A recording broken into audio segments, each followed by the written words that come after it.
might as well get started here. Good morning, everyone, and thank you so much for joining us for this press conference.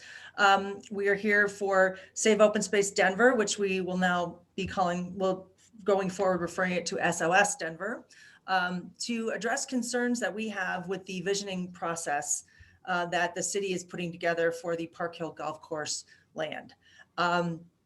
So just a quick a housekeeping note. Right now, everyone is muted, and I will unmute you as you have questions. The goal here today is really to take questions from the press primarily, and then to be able to make this, as time efficient as possible. There is an opportunity to send me questions in the chat, and if you have a question, you can raise your hand either this way or with the function on Zoom, and we'll take your questions. So today, addressing you are Woody Garnsey with SOS Denver and Tony Pigford. So I will, without further ado, I will introduce Woody to read a statement. Woody? Hi, good morning, everybody. My name is Woody Garnsey. I'm a Denver native, a longtime Park Hill resident and retired lawyer, and I've been very active in the Save Open Space effort for almost 4 years now. The big picture subject matter of this press conference involves 4 topics. Number 1, the invaluable 155 acres of Park Hill Golf Course land open space. Number 2, the open space conservation easement that protects the land from development. Number 3, the Colorado Conservation Easement Statute that governs all Colorado conservation easements. And number 4, the actions of Mayor Hancock and his administration to collaborate with the owner of the Park Hill Golf Course land, Westside Investment Partners, to break the conservation easement and open the land for development. We will be essentially talking about what can now be characterized as a real estate development joint venture between the Hancock administration and landowner Westside to have the Park Hill Golf Course land developed. Tony and I will talk about different aspects of the situation that SOS Denver addressed in a letter sent last Friday to Mayor Hancock and others. You should have all received a copy of the letter this morning.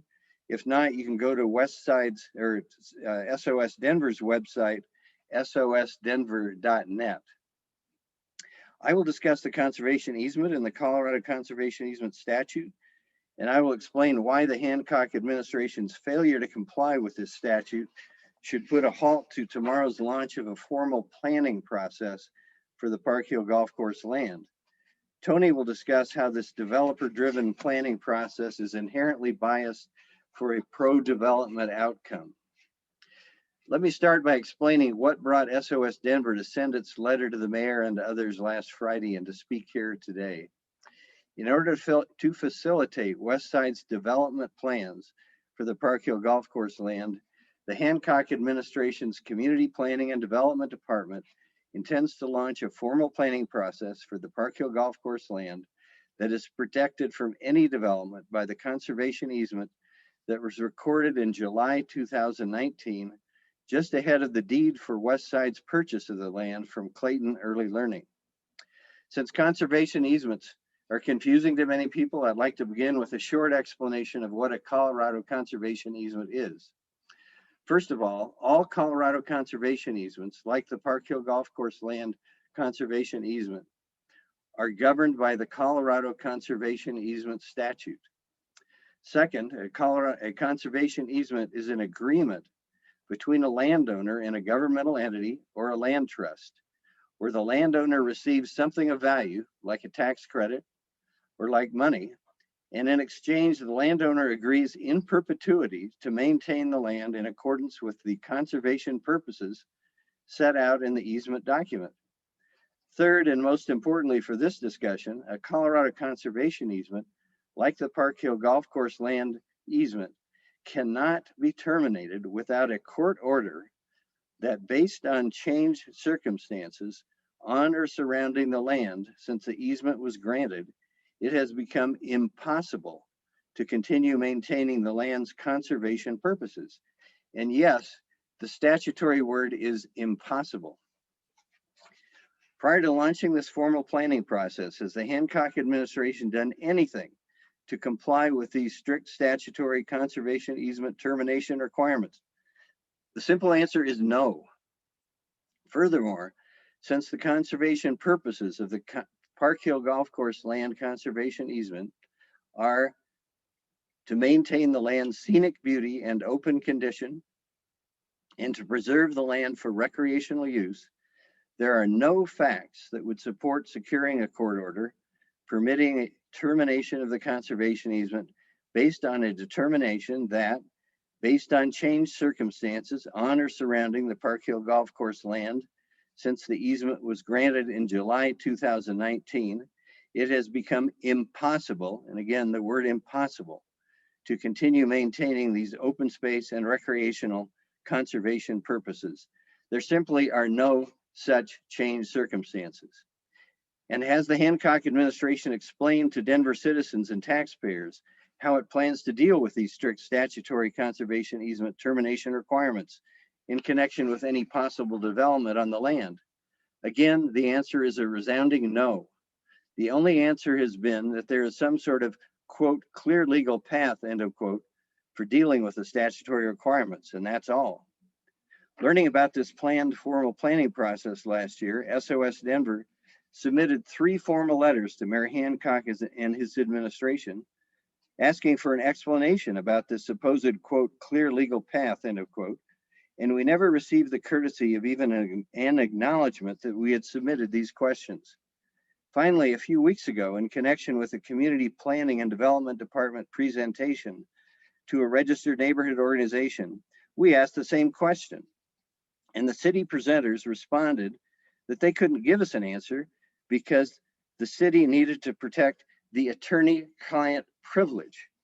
Yes, attorney-client privilege? Yes, those are the words that they used. We citizens and taxpayers aren't in a lawsuit with the city. We're just trying to understand why the city should be spending our valuable tax dollars and why we should be spending our valuable time and energy in a formal planning process when the Hancock administration refuses to explain how it intends to deal with the Colorado Conservation Easement statute that now prevents any development on the land. So what's the current situation with tomorrow's planned launch of this formal planning process? First, the Park Hill Golf Course land cannot be legally developed without a court order authorizing termination of the conservation easement. Second, the Hancock administration has done nothing to secure such a court order. And third, the Hancock administration refuses to shed the slightest amount of light on what is supposed to be a, quote, clear legal path, end of quote, for dealing with the strict statutory conservation easement termination provisions. Under these circumstances, what's the justification for the city to expend significant taxpayer dollars and to commit significant city employee time to force interested Denver citizens to spend the time and energy engaging in this formal planning process? The answer is that there's no legitimate justification. The Hancock administration is putting the proverbial cart before the horse, and SOS Denver requests that it cease and desist from launching this wasteful formal planning process for this irreplaceable 155 acres of open space that cannot be legally developed. The fact of this matter is that the city plans to launch this formal planning process in order for Mayor Hancock to fulfill the promise that we believe he likely made to Westside, that he would support development of the Park Hill Golf Course land and help Westside try to build a political narrative that would support termination of the conservation easement and development of the land. We urge you to carefully read SOS Denver's February 5th letter and its important attachments for a full understanding of these important issues. And we urge you, as the fourth estate, to do what we haven't been able to do, which is to secure the answer to our questions about the Hancock administration's supposed, quote, clear legal path, end of quote, for dealing with the Colorado Conservation Statement, and report back to us whatever you might learn. Thank you. Now Tony Pigford is going to speak.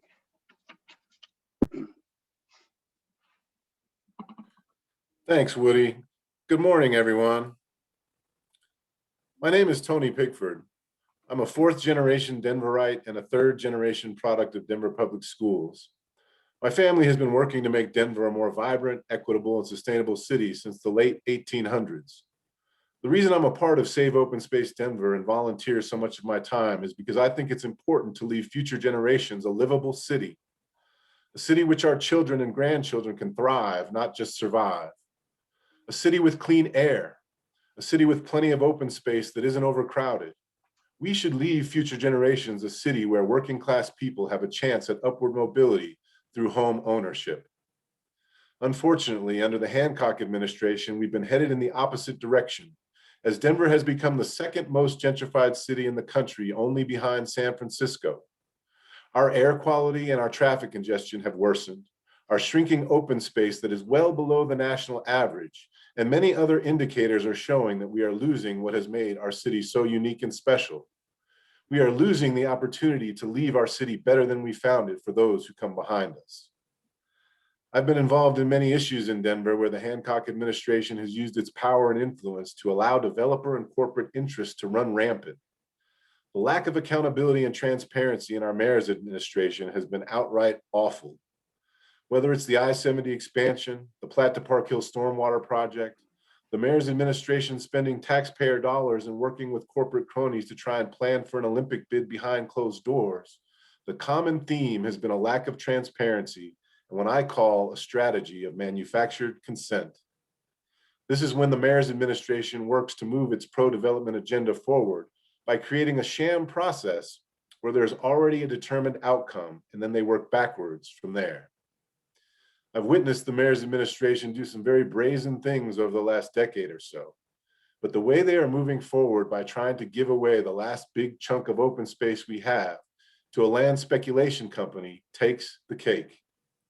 It's crucial that the city stop this small area planning process immediately and quit using taxpayer resources to benefit the developers, and here's some reasons why. Having the planning process limited only to the Park Hill Golf Course land ensures that the process will inevitably produce an outcome inconsistent with preserving the open space protected by the conservation easement. Westside bought the land to maximize its profit potential, and the only way they can do this is by building structures and other hardscape on the land, and by influencing stakeholders like steering committee members to support that development. This process was created by and will be run by the Hancock administration that wants development on the land. This won't be a legitimate planning process covering the neighborhoods on all sides of the Park Hill Golf Course land. A meaningful planning process would include a broad area on all sides of the Park Hill Golf Course, including the land in the vicinity of 40th and Colorado Light Rail Station, owned by developers like Exto, that will definitely be heavily developed in the next many years. It should include the Urban Land Conservancy land north of the mini shopping center on the east side of Colorado Boulevard and south of I-70, being developed soon with significant affordable housing. And it should include significant underutilized land east of the golf course that already has infrastructure built. As explained by the Community Planning and Development Department, the steering committee was handpicked by Happy Haynes, who is the deputy mayor and Denver Parks and Rec manager, and Laura Aldretti, who is the executive director of Department of Planning and Development, both of whom are senior appointees in close confidence to Mayor Hancock. Councilwoman Sitabaca and District 9 are being generally ignored, although District 9 has a big stake in the future of the Park Hill Golf Course land. Despite specific requests from Councilwoman Sitabaca, the Planning Department has failed to include any steering committee members who have been appointed by one, the organized Colorado conservation easement community like the Umbrella Land Trust Coalition, Keep It Colorado, no one from the environmental community or the public health community. The conservation easement is a real estate asset owned by the entire city, paid for by all Denver taxpayers, and the steering committee improperly fails to include interested stakeholders from throughout our city. Apparently, there are only 2 steering committee members from Council District 9, and one is a developer. Councilman Herndon was able to get CPD to appoint his new PRAB, which stands for Parks and Rec Advisory Board, representative to the steering committee, while CPD failed to allow Councilwoman Sitabaca to appoint any representative. I will add that moving forward with the mayor and Westside Investment Partners joint venture to develop the Park Hill Golf Course is inconsistent with the city's own game plan for a healthy city. Here's some language from the city of Denver's own plan. Implementing the game plan has already begun, exclamation point. Thanks to the citizens of Denver, voters in November 2018 approved Measure 2A, a 0.25% sales tax dedicated to the improvement and expansion of Denver parks. The additional funds, combined with existing and city general funding, will create new opportunities to realize game plan's goals in the following areas: acquiring additional land for parks, trails, and open space, improving and maintaining existing parks, trails, and open space, building and maintaining new parks and trails, and restoring and protecting natural features like waterways, rivers, canals, and streams, and expanding the urban tree cover in parks, parkways, and public right-of-ways. The Parks and Rec Advisory Board, made up of appointees of city council members, has already unanimously voted to use the funds from 2A to acquire the Park Hill Golf Course land. The small area plan should be halted immediately until these issues have been addressed. Let's not continue down the path of using taxpayer dollars to benefit developers, and let's be really thoughtful and intentional about how we move forward, and let's do it with future generations in mind. I'll turn it back over to you, Colette. Thank you. Thank you, Tony. We have about 30 participants here. I don't have any questions in the chat right now. Are there any questions from members of the press, or you can either drop them in the chat, or you can physically raise your hand, or you can use the raise your hand feature, but you would have to start your video.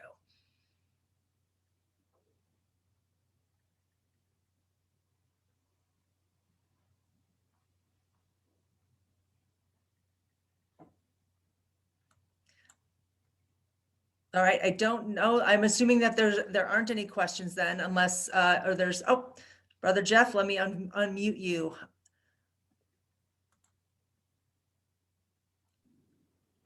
Yeah, I've got a couple of questions.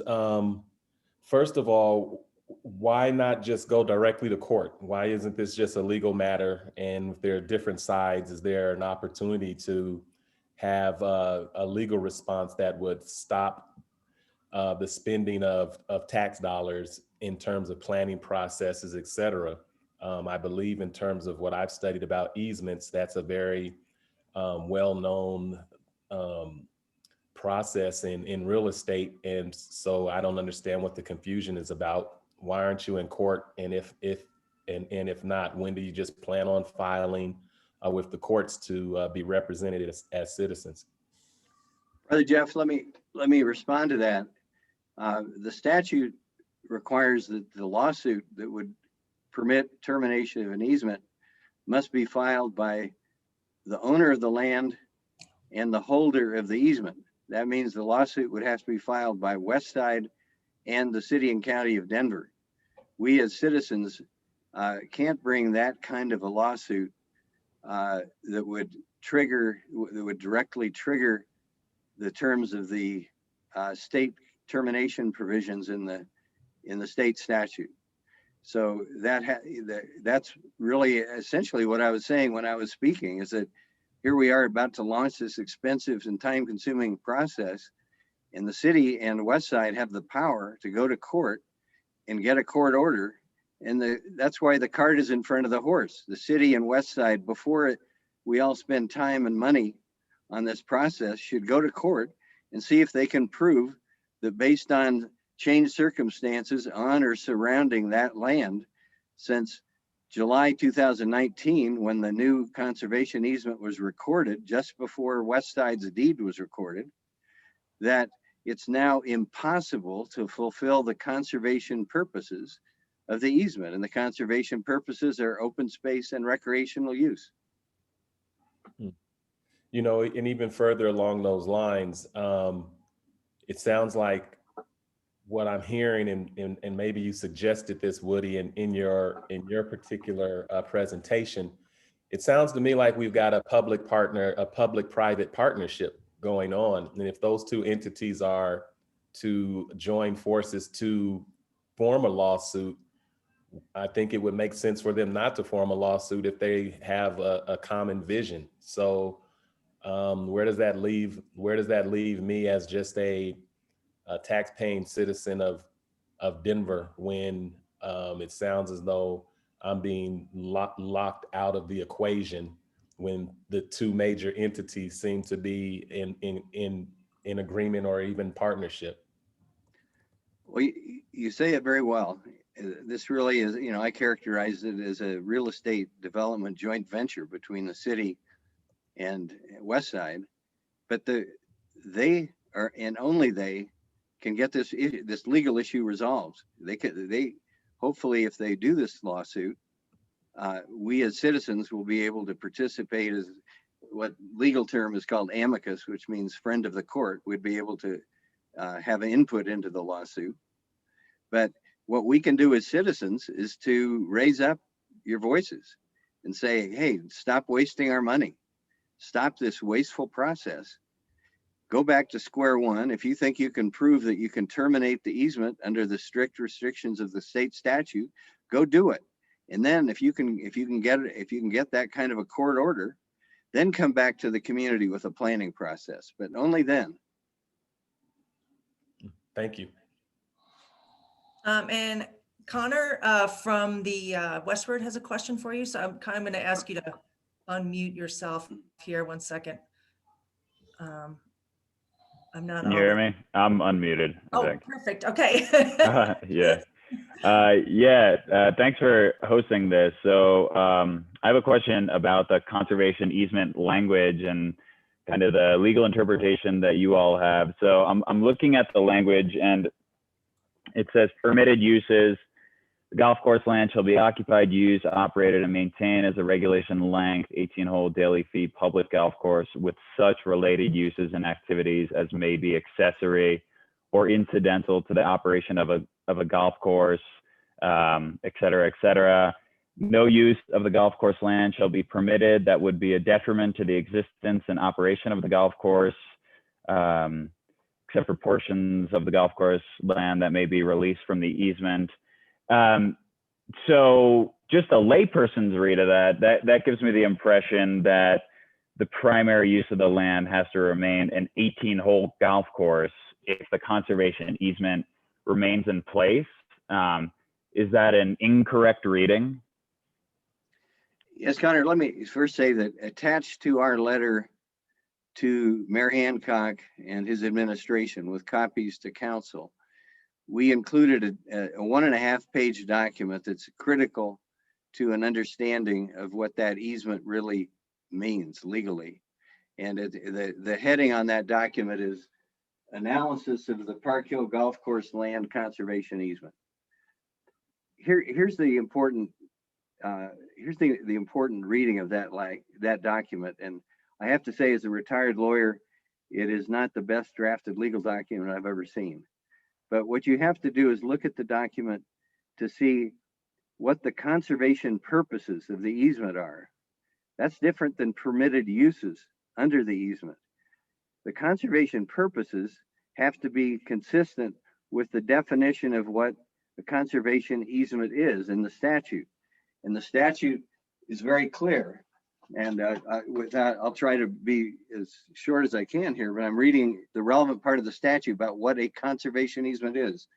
It's a right in the owner of the easement to prohibit or require a limitation on a land area appropriate to retaining or maintaining of the land, predominantly in a natural, scenic, or open condition, or for wildlife habitat or recreational or other use condition consistent with the protection of open land, environmental quality, or life-sustaining ecological diversity. Now, since that's the definition of what a conservation easement is, you have to look in the language of the easement and find what words are consistent with that definition of a conservation purpose. And the only words in the easement that are consistent with it are the words that deal with the open space and scenic beauty and the recreational use. Golf course operation is a permitted use along with tennis courts and other recreational uses. So that if a court had to look at this, it's my opinion as a retired attorney, I'm not giving anybody legal advice, but we've had a strong group of active and retired attorneys looking at this, is that a court would look at the words that are consistent with the statute to find out what the conservation purposes are. And what they would have to do is conclude that, yes, you have to protect it as long as you can maintain open space and recreational use generally. Then if West Side then were to decide it didn't want to operate a golf course, West Side has the absolute right to operate a golf course on that if it chooses to. It bought the land subject to the conservation easement. It knew full well what it was doing, that it was buying land that was restricted forever. It's in perpetuity from development. And if they don't want to operate a golf course, then they can change the use to some other use that's a permitted use, but it has to be consistent with the conservation purposes that are in the easement agreement. And if it can't do any of those and it's not happy with that, our contention would say at SOS Denver is that the city of Denver, consistent with the recommendations of the Park and Recreation Advisory Board several months ago, should purchase the land at its fair market value as encumbered by the conservation easement. That's a number that's probably no more than $5 million today. And when you look at the per acre value that you'd get from $5 million investment in 155 acres, it would be an absolute bargain for the city. They shouldn't pay any more than that.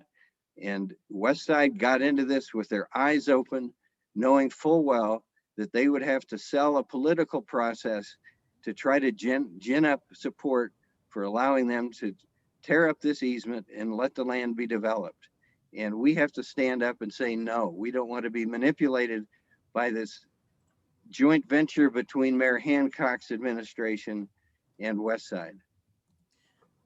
Connor, does that answer your question? Yeah, I could just follow up just to get some more from Woody. So when the assistant city attorney, who's kind of like serving as the lead on this, says, my legal interpretation is that the primary use of the land has to be for this 18-hole golf course. Do you think that's just kind of like a willful misinterpretation, or why would they come to that conclusion? Well, I have to say, Connor, that the assistant city attorney and the city attorney employed at by the city, which is run by the mayor. And the mayor, we believe, way back, probably during the time before the purchase of the land, during the election run in May of 2019, decided for whatever reason that he wanted to have the land developed. And in fact, we know that as early as September of 2017, the Hancock administration wanted to break the easement and have the land developed. And that's because they put together a deal that came apart, but it was a deal between Clayton Early Learning, which was then the owner of the land, and the city. And that deal would have the first paragraph in that proposed agreement was to terminate the conservation easement. And then it went on with an elaborate plan where the city would take control of the land and develop it and put money in Clayton's pocket. That fell apart because they forgot that the golf course operator had a lease that had 2 more years on it and an extension right of another 5 years and a right of first refusal in that process. And the golf course operator sued Clayton and the city. So that deal fell apart. But at that point in time, no later than September 2017, we who've been fighting to protect this open space knew 100% that the Hancock administration did not want to support the conservation easement that was purchased for the benefit of all Denver citizens and in perpetuity to preserve that land as open space. So at least since then, we know that we've been running up against City Hall, a powerful City Hall. And now after Clayton sold the land to West Side, we're up against a very well-financed and powerful real estate developer. And we citizens just can't put up with that. We have to stand up, make our voices heard, and stop this farce of a joint venture between West Side and the city.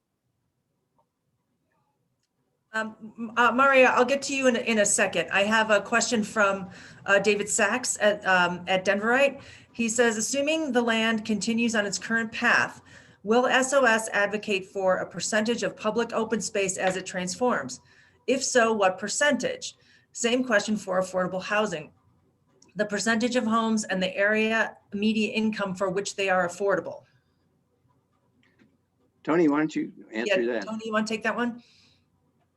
Yeah, I think Save Open Space's mission is to always preserve as much open space as possible. We wouldn't like to see this move forward where we're getting just handed a small portion of open space, and that's what the developer has been talking about in their rhetoric. And we are also advocates of affordable housing. The issue here is this developer has no track record of bringing affordable housing for purchase that allows working class people upward mobility. In fact, this developer has a track record in Aurora and Denver of pushing out working class people and building what they call a diverse mix of housing.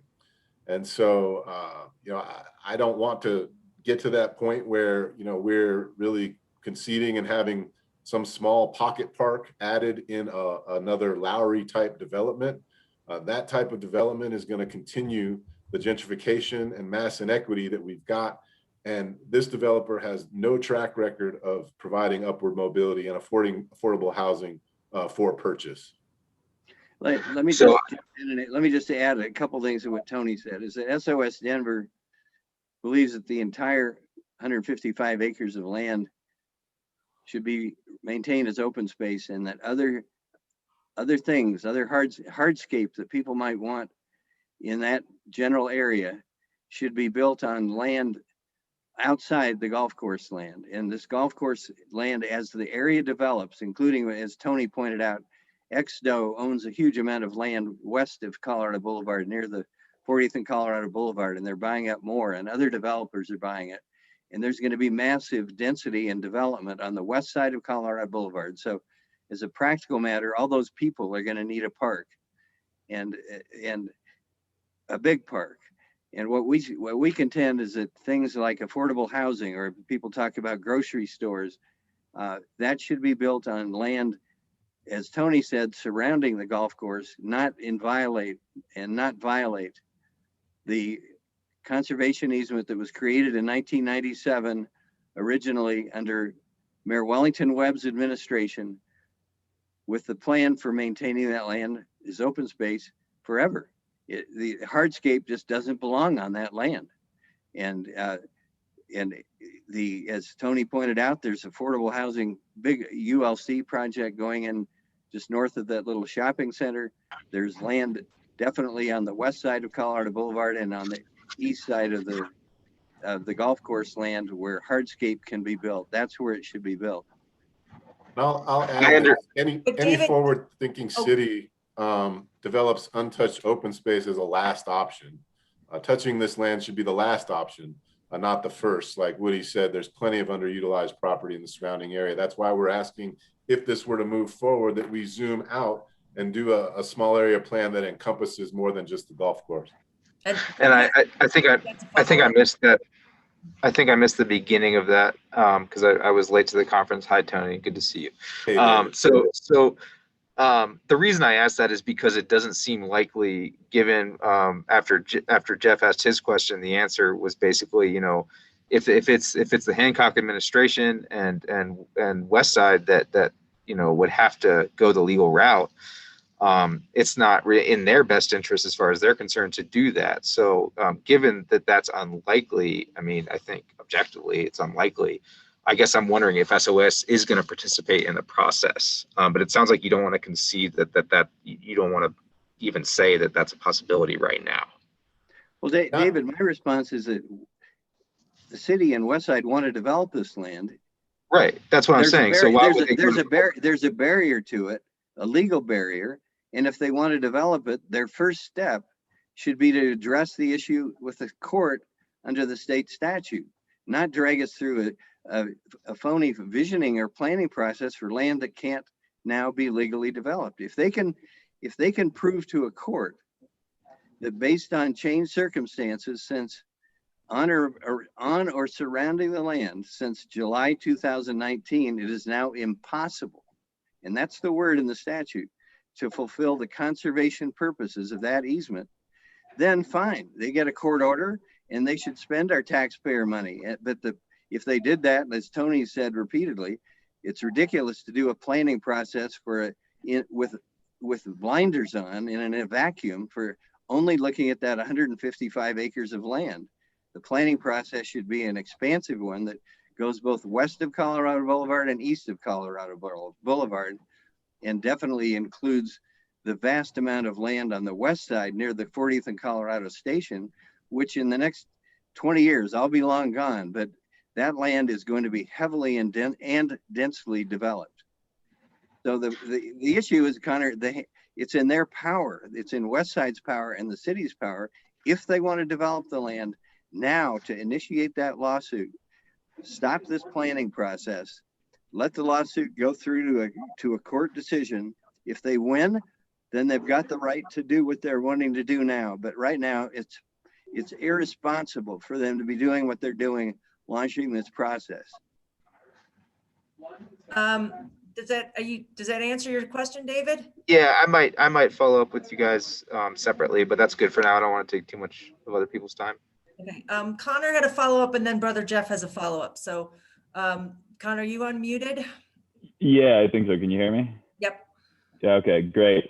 So let's say the city moves ahead with the current visioning process. I mean, what are you all gonna do? Do you anticipate potentially taking legal action? Connor, I have to say, our group is looking at all options, and I don't rule anything out.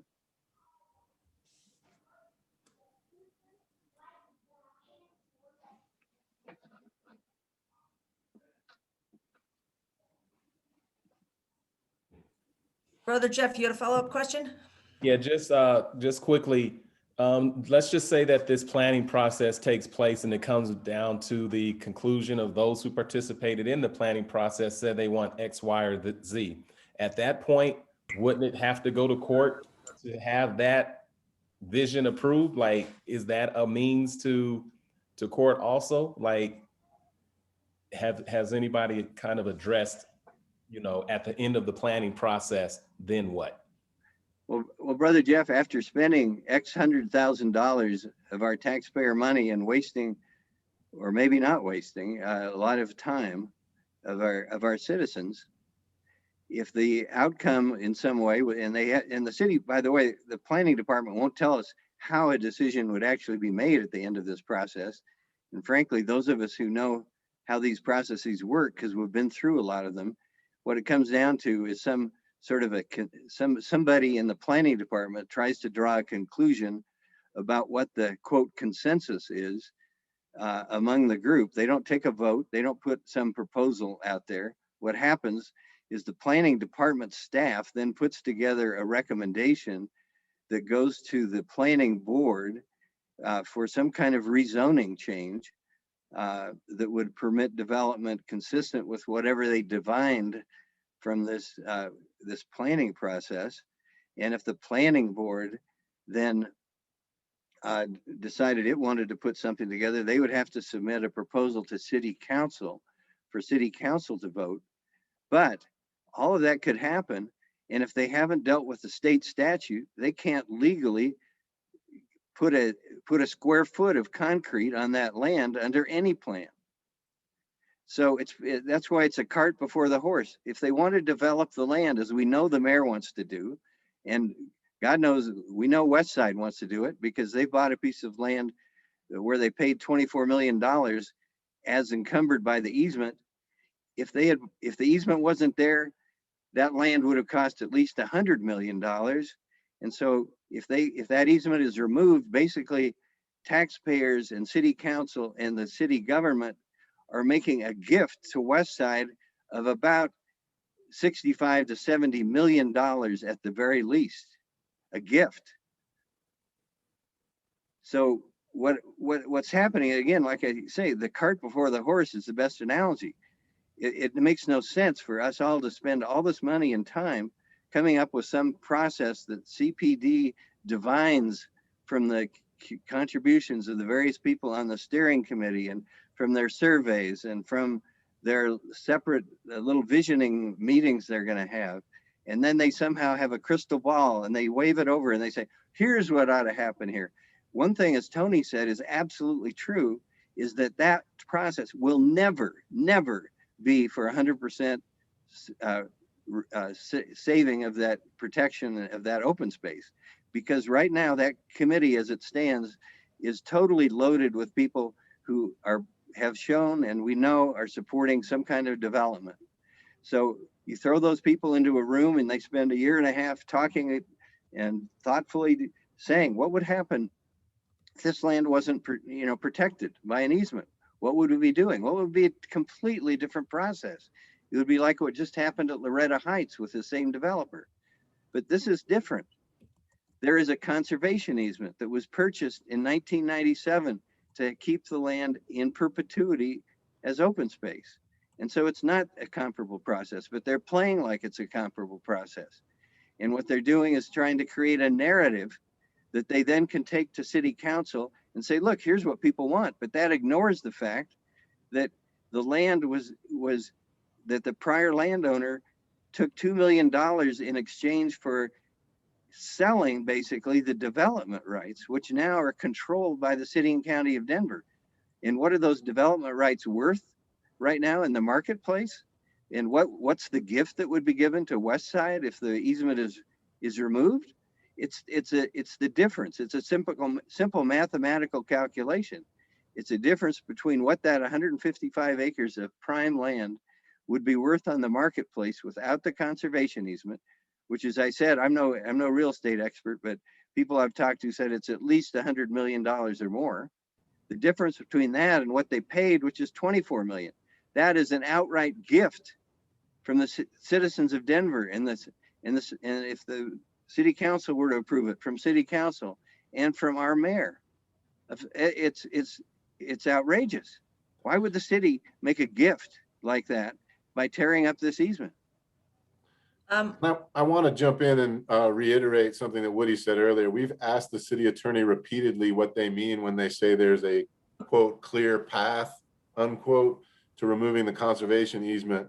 And we haven't gotten as much of a thanks for the email, we'll get back with you. We've been completely ignored, which is, again, the norm for the lack of transparency in this city administration. Connor, you had a follow-up question? No, I don't think so. Oh, okay, sorry. I see the Sorry, hands. I got to take my hand down. So that happens. And I thought I heard a couple of dings that there were questions, but I don't see hands up. And there isn't anything in the chat right now. I think we've covered our position very well. And I think we've, oh, Drew, you have a question. I will ask, I'm going to unmute you. There, gotcha. Oh, hi. Not so much a question, but sort of a comment. Our frustration in Elyria Swansea is we spent $1 billion on this RTD line for a stop at 40th and Colorado that really needs to serve working people. So this plan from Westside, the intention is to solve some real problems, like the lack of affordable housing and grocery stores. There are true needs in Elyria Swansea and North Park Hill, but I guess that there's probably nobody on the city from the line, but my frustration is, why isn't the city looking at the land in East Swansea, west of Colorado Boulevard? If you look there, it's sort of semi-industrial, really polyglot land uses.